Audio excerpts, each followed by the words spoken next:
সুপ্রভাত বন্ধুরা, তোমরা সবাই কেমন আছো? তো আজকের আবার একটা ফিশারি ছেঁচার ব্লগ নিয়ে চলে এসেছি। আগের যে ব্লগগুলো দেখেছো তোমরা ফিশারি ছেঁচার, সেটা হচ্ছে আমাদের সবথেকে বড় ফিশারি, প্রায় 10 বিঘা মতন। তো আরেকটা ফিশারি ছেঁচা হচ্ছে, সেটা হচ্ছে প্রায় 4 বিঘা মতন। তো চলো আজকের এই ফিশারিতে কতটা কি মাছ হয় তোমরা দেখো আর এনজয় করো। বন্ধুরা, এখন ঘড়িতে বাজে ভোর 5টা। তো আমি আর রাকেশ মিলে সবার আগেই ঘেরে চলে এসেছি। তো এসে মাত্র ও দেখছে যে সামনে একটা কাঁকড়া, জল যেহেতু কমে গেছে তো একটা কাঁকড়া দেখতে পেয়েছে। তো সেই কাঁকড়াটা এখন ও কাদার মধ্যে থেকে কীরমভাবে বের করে তোমরা দেখো।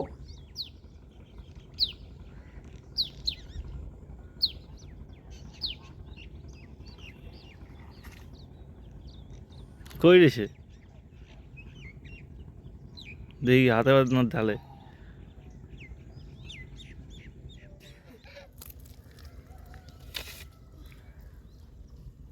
নিমালটা সাইজ হেবি না?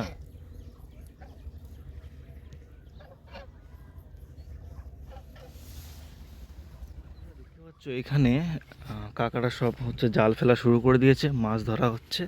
আর তোমাদের একটু আগে যেটা বললাম যে আমাদের এই 4 বিঘা মতন ফিশারি। আর ঠিক দেখতে পাচ্ছ এখানে নদী আছে, ঠিক আছে? আর নদীর পাশেই দাও কি বিশাল জঙ্গল।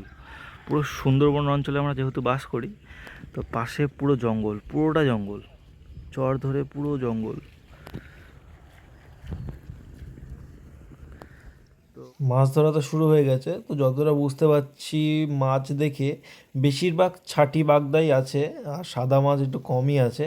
তো চলো লাস্ট অবধি দেখতে থাকি যে কতটা কি মাছ আমাদের এই ঘেরে হয়। বেসিক্যালি এই ঘেরটা অতটা দেখাশোনা হয় না, কারণ আমাদের বাড়ির থেকে অনেকটাই দূরে, প্রায় 2-3 কিলোমিটার মতন দূরে এই ফিশারিটা আমাদের, ওই জন্য এতটা দেখাশোনা হয় না। ওই মাছ ছাড়া হয় আর ছেঁচা মরশুমে হয় হয়, আর বাদ বাকিটা ওই আমরা বৃত্তি পেতে যা ধরি খাওয়ার মতন মাছ সেইটুকুই, বাস। তো ভাবছি এবছর এই ফিশারিটা একটু ভালো করে করা হবে, দেখাশোনা করা হবে। তো প্রায় ফিশারিতে আমি আসবো, আর প্রায় তোমরা ফিশারির ব্লগ দেখতে পাবে। মানে ফিশারিতে কীরম কী মেডিসিন দেওয়া হয়, কীরম কী খাদ্য দেওয়া হয়, ফিশারির বাঁধ কীভাবে তৈরি করা হয়, সব কিছুই তোমরা আস্তে আস্তে এক একটা ব্লগে তোমরা দেখতে পাবে। তো আমি এখন এই মেশিন ফেশিন চালাচ্ছি, জল ফল কমানো হচ্ছে। তো জল তো পুরো কমেই গেছে, আর বেশি জল বাকি নেই। তো সব দেখতে হচ্ছে বেশিরভাগ ছাটি। তো চলো দেখা যাক কতটা কি মাছ হয়, জাল ফেলা হচ্ছে। আর লাস্ট অব্দি তোমরা দেখতে থাকো, কন্টিনিউ।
পাতলা জাল না হলে ফাটি তোলা যায়।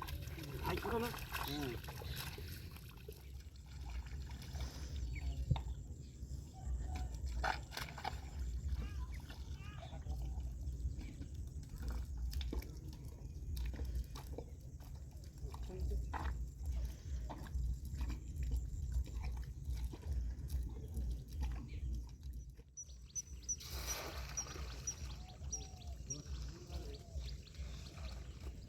বন্ধুরা তোমরা দেখতে পাচ্ছ সেই যে দূরে চড়ে গরুরা ঘাস খাচ্ছে এবং নদী থেকে বোট যাচ্ছে। তো নদীর ওই পাড়টাও বিশাল ঘন জঙ্গল আছে। তো কতটা কি পরিষ্কার দেখতে পাচ্ছ আমি বুঝতে পারছি না, তাও মোটামুটি তো বোঝা যাচ্ছে আমার মনে হচ্ছে। তো ওই ওই পাড়টা হচ্ছে নেজাট বলে, আর বোটটা যাচ্ছে কালীনগর। তো নেজাট হয়ে কালীনগর যায় এরকম একটা সামথিং কিছু হবে। যাই হোক, জঙ্গলটাও এখন পুরো পরিষ্কার দেখা যাচ্ছে, যেহেতু রোদ উঠেছে, কুয়াশা কুয়াশা ভাবটা একটু কমেছে। তো পুরো চর, বিশাল বড় চর। কোনো দিন সম্ভব হয় তাহলে ওই চরে নিয়ে যাব, তোমাদের ভিডিও করে দেখাবো চরটা কত বড়।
এখন ঘড়িতে বাজে প্রায় 8:30 মতন, মাছ ধরা চলছে। তো রাকেশ দেখতে পাচ্ছ যেখানে নামলো সেখানে হচ্ছে হাঁপা রাখা আছে, সেখানে সব মাছগুলো জাবিয়ে রাখা আছে জলের মধ্যে। আর একটা জিনিস দেখো, পুরো এই যে ছাটি চিংড়ির লাইন পড়েছে, মানে ফিশারিতে এই ছাটি চিংড়ি ছাড়া আর কিচ্ছু নেই। সাদা মাছ তো দূরে থাক, সাদা মাছ অল্প কিছু পড়েছে, আর যা পড়ছে ছাটি চিংড়িই পড়ছে। তো চলো লাস্ট অব্দি দেখতে থাকো কতটা কি এই ছাটি হয়।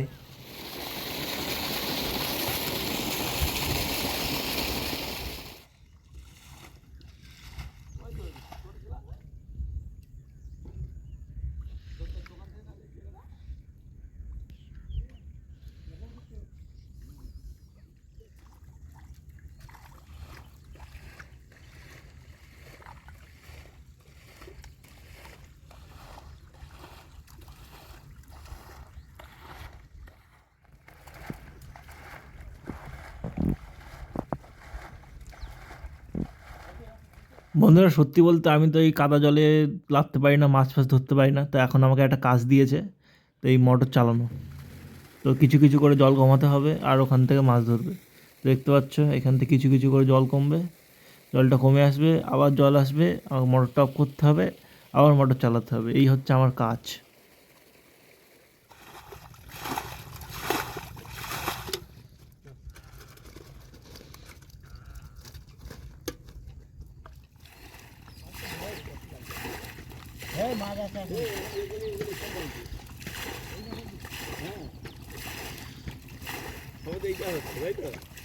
এখানে রাকেশের মাছ ধরার স্পিড দেখো, ফাটাফাট ফাটাফাট, সেই লেভেলের স্পিড। কেউ ধরতে পারবে এরকম?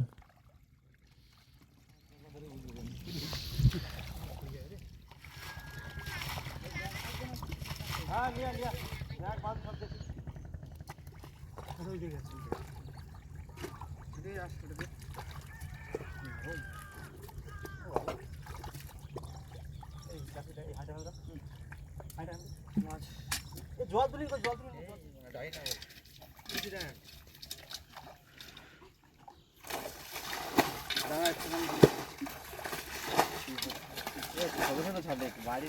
বাড়ি থেকে আলু সেদ্ধ ভাত চলে এসছে, এই মাটিতে বসে ভাত খাওয়া আলাদা একটা মজা।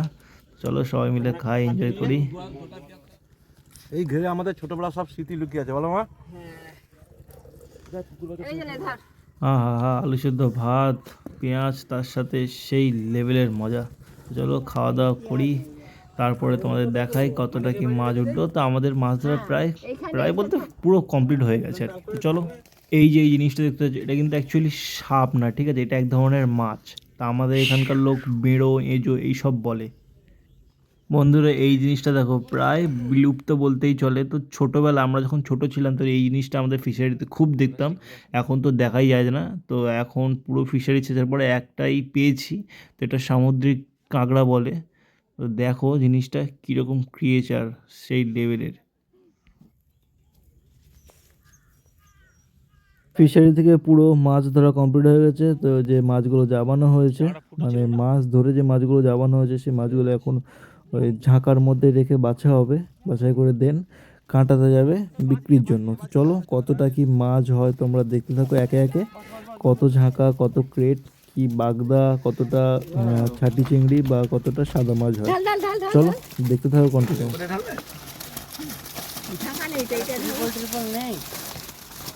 ঠিক আছে তার তুই ফলান দাও হবে না ছাড়ির চাপ বেশি নাকি ছাটি থাক বাবু থাক দাও এখন লেখিসনি, এখন লেখিসনি নরম গুলো এতে দিবি, এইগুলো তো দিবি নরম ওটা নরম মুখ খুলে যাবে জানি তো আর আছে এই এটা আর দিবি কোনটা হ্যাঁ আর যাবো ওটা বলো ভাই এটি পুরো দেই পুরো না ভালো ওই হাত লাগা তুলে দাও এইটা দিয়ে আবার দাঁড়ি পড়ো শেষ দেন না আচ্ছা আচ্ছা দাও ফোন কি আর দাঁড়ি কিছু নিয়েছে বাবা এখানে আছে কিছু বাগদাগুলো কই এই একটা মাছ বাদ দাও নে আমি বললাম এক কিলো উপর বাগদা হবে আর নেই লে লে এই তো এই কাঁটার উপরে ফাড়ি দিচ্ছে ওই মুখে ছাড়ি মুখে ওই পাশে যে চলে আসছে ওই তো এইটাই বাগদা বাগদা কারণ বাগদা সব মরে গেছে নিচে পড়ে থাকবে এটা সাইড করে বের করে নেব এটাই মাছ আসলে দেখেন এখানে 6 ক্রেট মতন ছাটি হয়েছে আর 1 ক্রেট মতন বাগদা হয়েছে। টোটালে মনে হয় ছাটি ওই 60 কিলো মতন হবে আর বাগদা মনে হয় 1-1.5 কিলো হবে। যাই হোক, তো চলো দেখা যাক সাদা মাছ কতটা কী হয়, ভাঙন মাছ, তেলাপিয়া মাছ, 3-4 রকমের মাছ হয়েছে। চলো দেখতে থাকো কতটা কি মাছ হয়, সাদা মাছ আর কি। ট্যাংরা মাছও হয়েছে, ট্যাংরা মাছের সাইজগুলো খুব বড় বড়। দেখতে থাকো তাহলেই বুঝতে পারবে। এই দেখি এই মুখটা খুব আচ্ছা শুধু মুখটা খুলে রাখো মুখটা খুলে রাখো দেখতে হয়নি আসলে এই লাইন হলে তো এই যে সংখ্যা যেটা ছাড়া মাছ সেটাই হয়েছে কোনো একটা মানে পাকা মাল না বড় তেলা খুলে নিবি তো একটা এই বড় তেলা খুলে নিবি এগুলো যাবে নি ধরে লে এই একবারে ঢেলে দে হ্যাঁ চলে আমি বের করে দাও তারপর ঢোকতে ঠিক আছে ওই মিডিয়াম তেলাগুলো বেঁচে নেবে হয়ে গেল গো মাছ রয়েছে মাছ ভালো লাগছে হ্যালো কোথায় হ্যাঁ